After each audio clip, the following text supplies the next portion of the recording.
I see every human like a seed. We live in an environment, we have influences on us, and I'm curious, for you growing up in India as a child, what were the types of factors, causes, and conditions that allowed you to germinate into the person you are today? You don't always realize how the context and environment for germination shapes you over time. But my parents were extremely unusual. My father had served in the British Army, and then my mother asked him to leave the army, so he became a forest conservator, and I noticed there are many, many forest conservators around. My mother became the first in her community to have higher education and was trapped on the other side of the border when India and Pakistan were split. So she was rescued as a refugee, and she had the option to take on a government job of the same status, which should have been of a higher level, and she said, no, I've done that. I've done everything I needed to do to break the glass ceiling for women, and now I'll be a farmer. So literally, my childhood was on the farm my mother was building or in the forests. And I remember it was only when I became a teenager, I said, oh my God, all our other friends go to discos, they go to Delhi.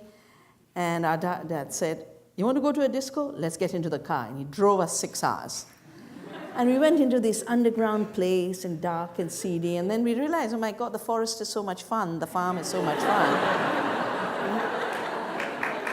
And in a way, you have to get exposed to this, glitter. And I think the two things I learned later from my parents, I realized those were the seeds that I'd received.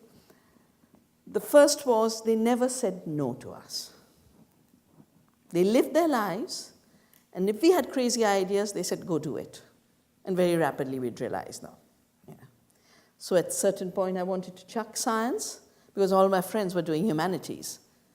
And I wanted to change school, and said, okay.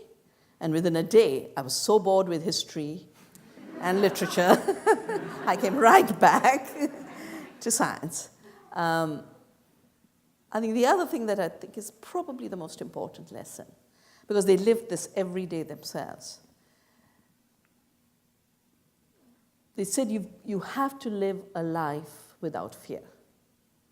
And to be fearless, you have to have a very clear conscience that guides you on a daily basis. If you are fully aware of doing the right thing every day, there is no power on earth that can make you afraid. And I think we live today in times where creating fear is the political governance style today. And cultivating fearlessness, I think, is one of the most important trainings of democracy and citizen freedom. Mm.